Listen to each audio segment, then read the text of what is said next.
눈은 고요하게 적막에 잠긴 툰드라의 대지 위로 차곡차곡 쌓여간다. 하나하나의 하얀 입자는 마치 숨결처럼 가볍다. 바람은 영하 40도에 얼어붙은 지표를 베어내듯 스쳐 지나가며 그 소리는 보이지 않는 칼날이 공간을 가르는 듯 울린다. 지상에서는 모든 것이 절대적인 정지 상태에 잠긴 듯 보인다. 그러나 그 아래 낮은 바위와 흙으로 이루어진 작은 언덕 깊숙한 곳에서는 한 가족이 따뜻함을 중심으로 서로 기대어 있다. 얕은 돌 그릇에 켜진 작은 불꽃이 흔들리며 약하지만 흔들림 없는 빛을 발한다.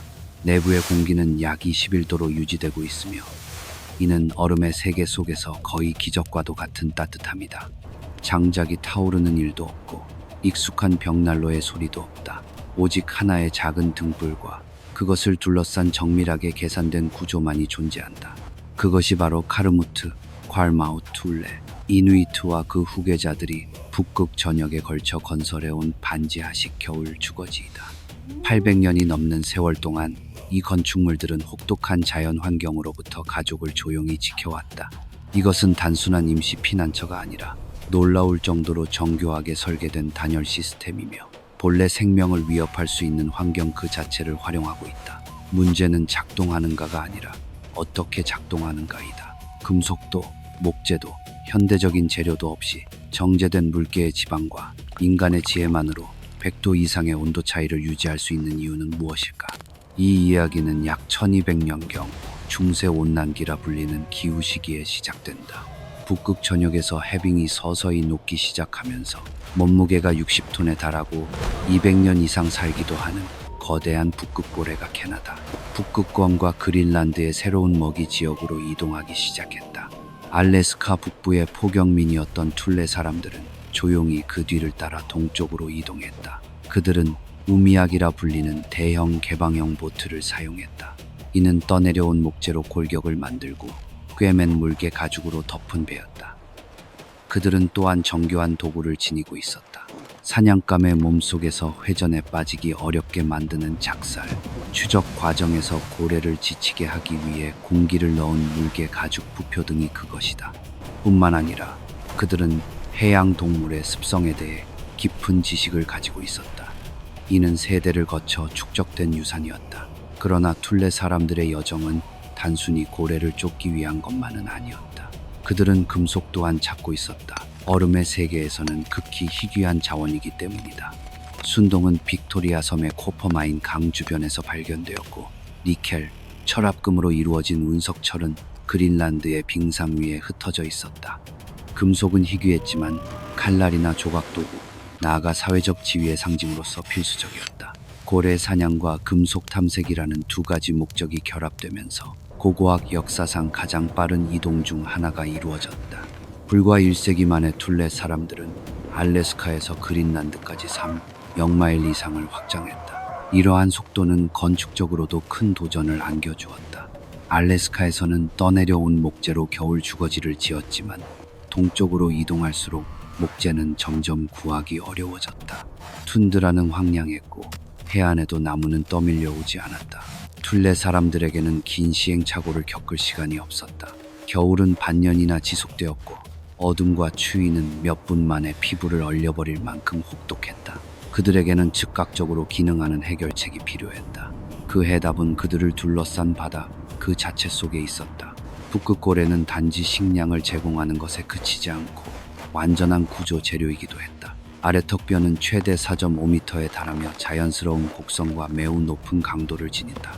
갈비뼈는 길고 유연하면서도 가볍고 어깨뼈는 넓고 평평해 벽이나 바닥에 적합하다.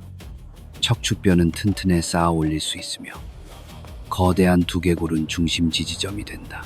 고고학적 발견에 따르면 이러한 주거지에는 최소 2마리 이상의 고래뼈가 사용되었고 추가로 바다 코끼리의 두개골도 구조 보강에 활용되었다. 툴레 사람들은 단순히 사냥을 하는 것이 아니라 사냥감을 삶의 기반으로 전환하고 있었다. 그러나 뼈만으로는 따뜻함을 만들어낼 수 없다. 그 기술의 핵심은 바로 그들의 발 아래에 있었다. 북극의 땅은 영구 동토층으로 덮여 있다. 항상 얼어 있으며 수백 미터 깊이에 이르기도 하는 층이다. 그 위에는 활동층이라 불리는 얇은 층이 있는데 여름에는 녹았다가 겨울이 되면 다시 얼어붙는다. 툴레 사람들은 이해하고 있었다. 북극의 기온은 여름에는 빙점을 웃돌고 겨울에는 영하 40도 아래로 떨어지는 극심한 변동을 보이지만 활동층 아래의 지층은 놀라울 만큼 안정되어 항상 빙점 바로 아래의 범위로 유지된다는 사실을. 그 법칙을 간파한 그들은 마치 숨겨진 열원을 찾아내듯 조용히 지중으로 파고들기 시작했다. 그들의 도구는 단순하면서도 내구성이 뛰어났다. 고래뼈로 만든 삽, 사슴뿔로 만든 괭이, 그리고 거칠게 다듬은 석도끼였다. 작업은 느리게 진행되었으며 명상에 가까운 인내를 요구했다. 대부분의 경우 짧은 여름을 기다려 표토가 조금씩 녹는 시기를 노려 조심스럽게 제거하고 이를 매일 반복하면서 약 1m 깊이에 도달할 때까지 파내려갔다.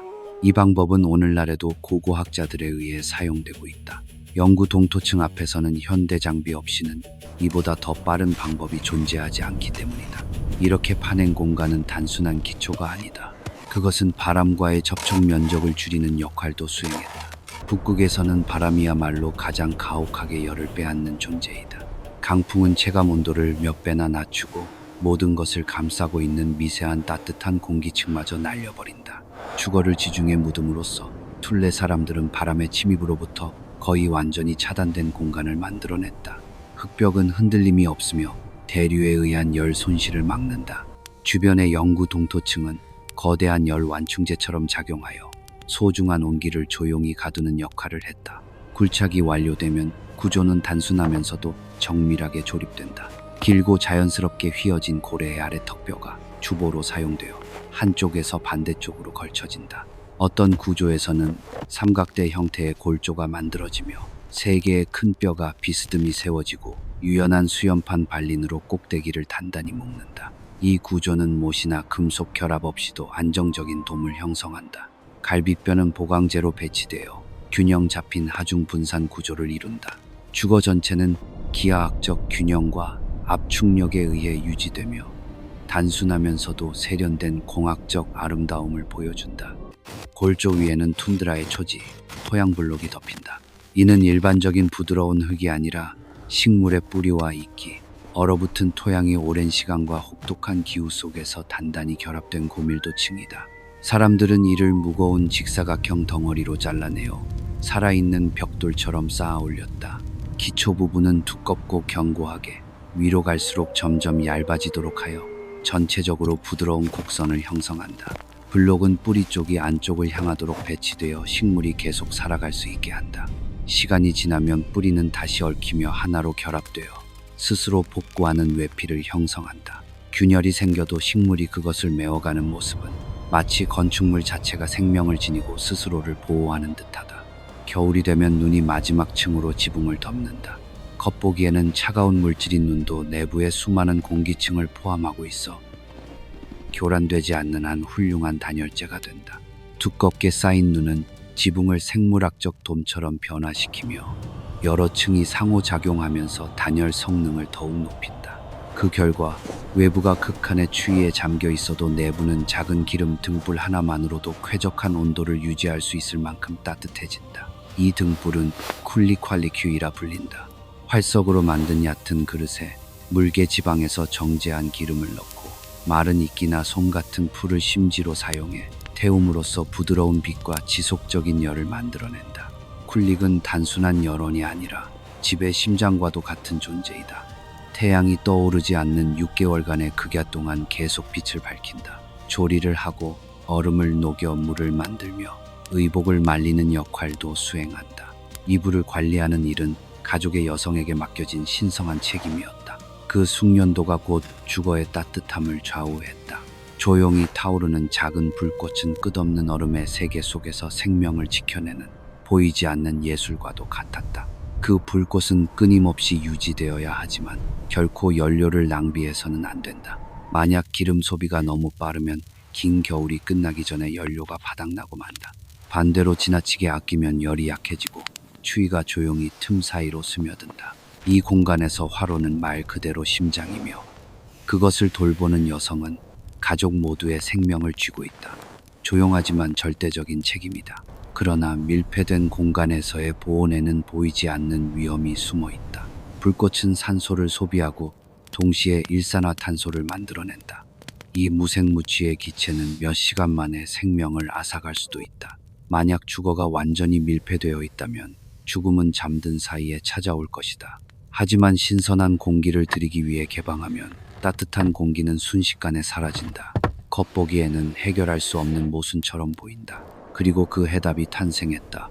냉기 트랩형 출입구이다.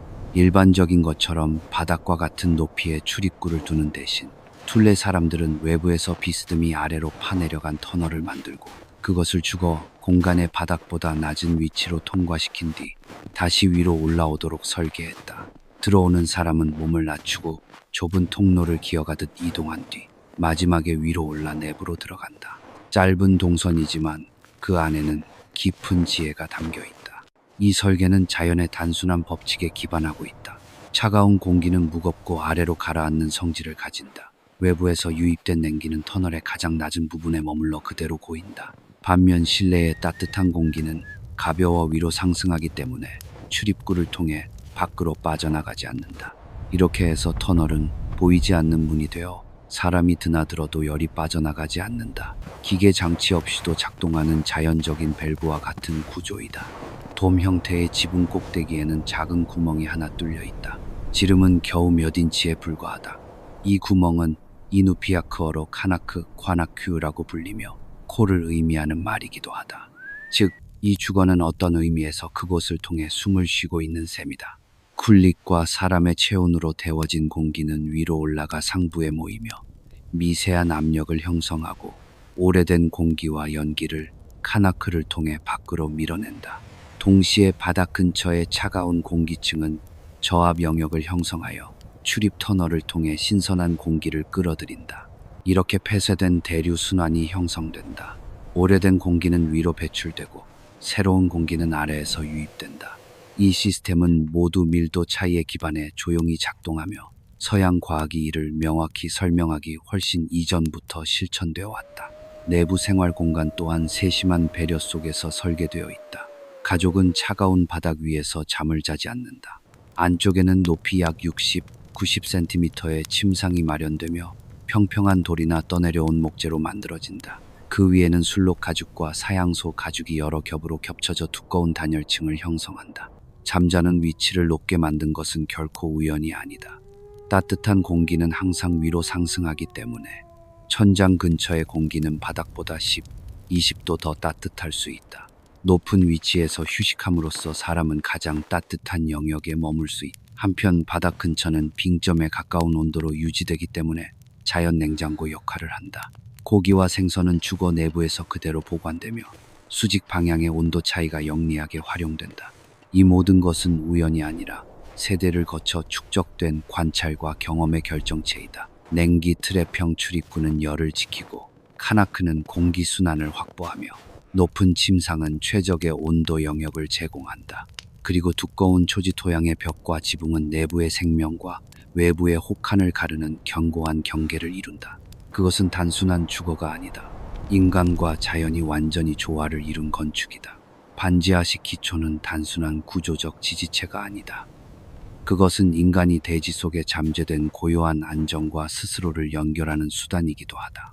그 결과 주거는 더 이상 수동적인 공간의 덩어리가 아니라 열적 생명체로 기능하는 존재가 된다.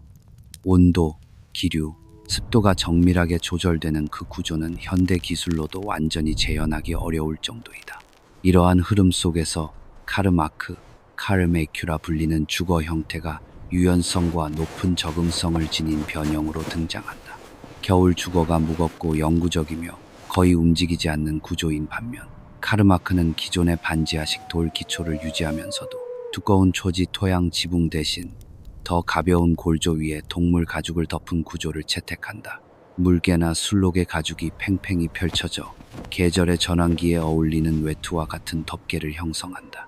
카르마크는 가장 혹독한 겨울을 위한 주거가 아니라 계절이 바뀌는 시기 추위가 시작되는 가을이나 빛이 돌아오기 시작하는 봄에 사용된다.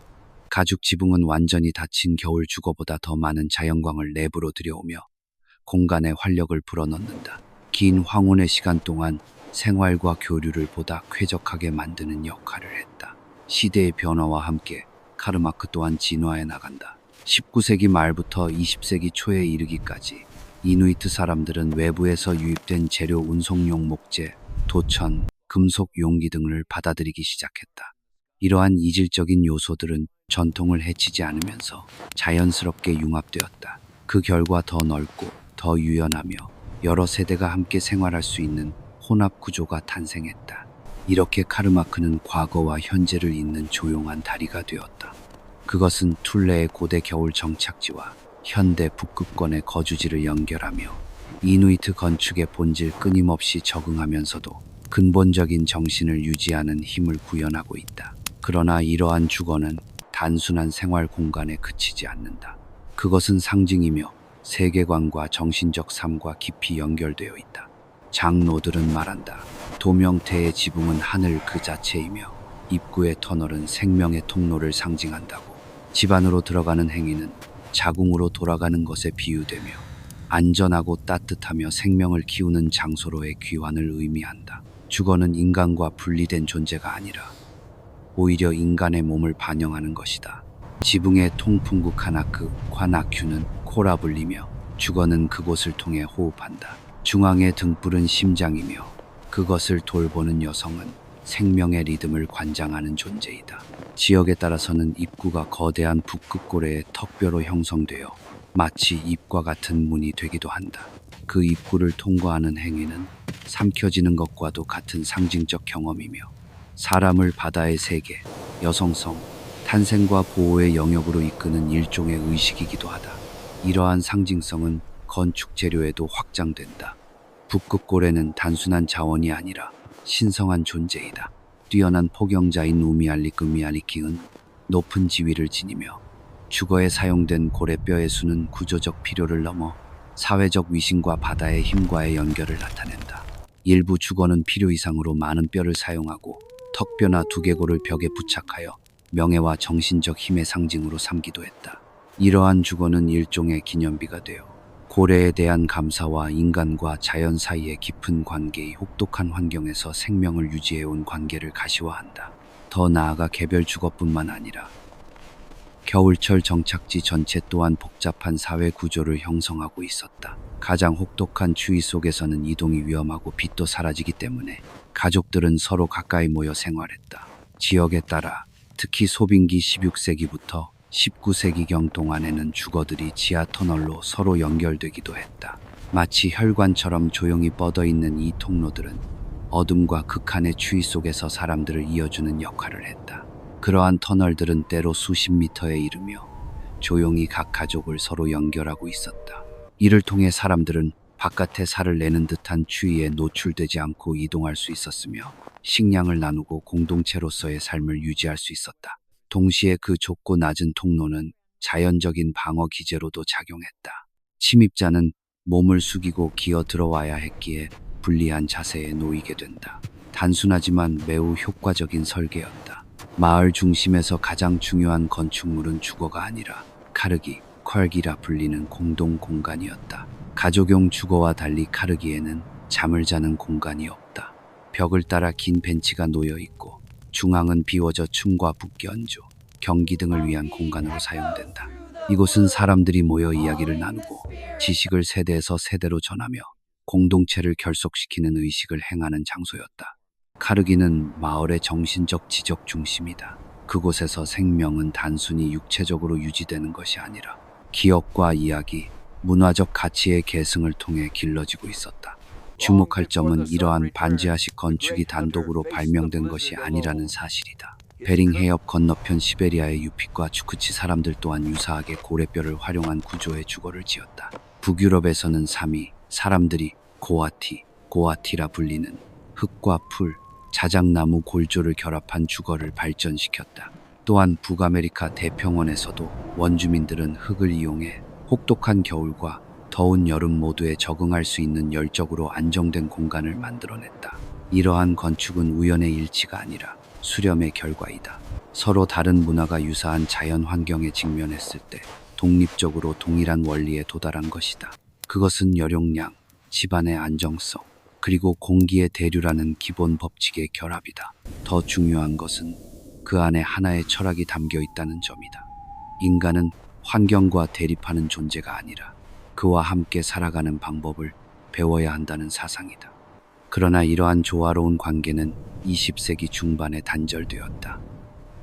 1950년대 이후 캐나다 정부와 식민 정책 아래에서 이누이트 사람들은 정주영 마을로 강제 이주되었다. 전통적인 반지하식 주거는 서구식 목조 주택으로 대체되었으며 그것들은 북극의 겨울을 경험해 본 적 없는 설계자들에 의해 만들어진 것이었다. 새로운 주택은 곧 문제를 드러냈다. 벽은 얇고 창문은 크며 바람을 차단할 입구 구조도 없었다. 쿨릭을 이용한 난방은 불가능했고 값비싼 화석 연료에 의존할 수밖에 없었다. 공간은 작은 방들로 분할되어 가족 간의 유대는 약화되었다. 게다가 적절한 환기가 이루어지지 않아 습기가 쌓이고 곰팡이가 발생했으며 공기는 탁해졌다. 그 결과 호흡기 질환이 증가했다. 이러한 문제들은 단순한 기술적 결함이 아니라 혹독한 환경의 외래의 모델을 강요한 데 따른 결과였다. 이 변화는 건축에 그치지 않고 문화와 정신에도 영향을 미쳤다. 생명의 상징이자 여성의 신성한 역할을 구현하던 쿨릭은 현대식 난로로 대체되었다. 세대 간 자연스러운 대화가 이루어지던 공동 공간은 사라지고 개인 공간으로의 분리가 그것을 대신했다. 한때 자연과 조화를 이루며 살아 움직이던 살아있는 주거는 이제 환경에 맞서 싸우는 정적인 이질적 구조물로 변해버린 것이다. 그럼에도 이 지식이 완전히 사라진 것은 아니다. 최근 들어 이누이트 전통 건축에 대한 관심은 다시 높아지고 있다. 이는 단순한 문화 보존을 위한 것이 아니다. 자연을 깊이 관찰하고 이해하는 과정에서 수세기에 걸쳐 축적된 지속 가능한 해법의 중요성이 다시금 인식되고 있기 때문이다. 키티크메오트 유산협회와 이누이트 유산기금과 같은 조직들은 조용히 재생이라 부를 수 있는 작업을 진행하고 있다. 그것은 전통적인 주거 양식을 기록하고 복원하며 재현하는 것이다. 단순한 전시물이 아니라 미래에도 실제로 사용될 수 있는 모델로서 2021년 이칼루이트에서는 지역 공동체의 한 그룹이 대규모 카기그 QAGIQ 공동체를 위한 눈으로 만든 주거를 건설했다. 1000개가 넘는 눈 블록을 사용하고 완전히 전통적인 기술에 기반해 지어진 이 구조물은 몇 주에 걸친 노동과 많은 사람들의 협력을 필요로 했다. 그러나 완성된 후에는 수십 명을 수용할 수 있는 공간이 되었으며 외부 에너지에 의존하지 않고 사람의 체온만으로도 따뜻함을 유지할 수 있었다. 이처럼 카르마크와 툴레의 겨울 주거는 단순한 유산이 아니다. 그것들은 조용히 하나의 진실을 말해주고 있다. 현대 사회가 때때로 잊어버리는 진실을. 최적의 기술이란 반드시 가장 복잡한 기술이 아니라 그 환경과 가장 잘 조화를 이루는 기술이라는 사실이다. 이누이트 사람들은 북극을 정복하려 하지 않았다. 그들은 그것과 함께 살아가는 길을 선택했다. 영구 동토를 기반으로 삼고 고래뼈를 골조로, 흙을 외피로, 그리고 차가운 공기 자체를 방어수단으로 활용했다. 자연의 모든 요소는 극복해야 할 대상이 아니라 해결의 일부로 받아들여졌다. 이러한 접근에서 생존이란 지배가 아니라 이해이며 강제가 아니라 적응이다. 그들은 호흡하고 열을 유지하며 스스로를 복구하는 공간을 만들어냈다. 그저 그곳에 존재하는 재료와 그것들 사이의 관계를 꿰뚫어보는 힘만으로 800년이 넘는 시간 동안 이러한 구조물들은 지구상에서 가장 혹독한 환경 속에서도 사람들을 보호해왔다. 금속도, 전기도, 화석 연료도 없이 그것은 단순히 수치로 측정할 수 있는 지식이 아니라 직관으로 체득된 지혜에 의해 가능했던 것이다. 그것은 차가운 공기의 무게를 느끼고 고래뼈에서 전해지는 온기를 이해하며 툰드라의 풀들이 이어가는 조용한 생명의 흐름을 감지해온 사람들의 지혜이다. 그러므로 카르마크는 지나간 원시 시대의 흔적이 아니다. 그것은 미래를 향한 설계도이다. 우리가 마주한 거대한 문제들의 해답은 어쩌면 이미 존재하고 있을지도 모른다. 책 속이 아니라 돌과 뼈와 흙 속에, 그리고 자연과 함께 살아온 사람들의 기억 속에 새겨져 있는 것이다.